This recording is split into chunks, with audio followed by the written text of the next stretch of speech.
गाझियाबादची गोष्ट आहे की रात्री एक फूड डिलिव्हरी बॉय त्याचे पार्सल पोहोचवण्यासाठी जात होता. एका घरात एक महिला रस्त्यावर उभी होती. रस्ता सुनसान होता. ती एकटी होती. तिने डिलिव्हरी बॉय लिफ्ट मागितली. डिलिव्हरी बॉय वाटले की ती रात्री एकटी आहे आणि तो तिला पुढे सोडेल.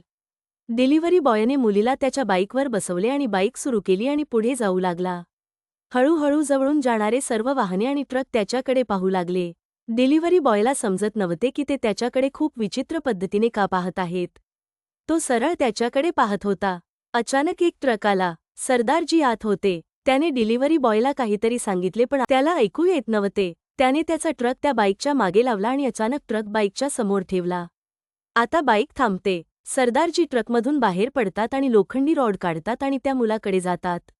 डिलिव्हरी बॉयवर हात ठेवताच तो मुलगा बेशुद्ध पडला आणि जेव्हा त्याला रुग्णालयात नेण्यात आले तेव्हा त्याचे डोळे अश्रूंनी भरले. जेव्हा त्याने ते उघडले तेव्हा त्याच्या पाठीत दुखत होते.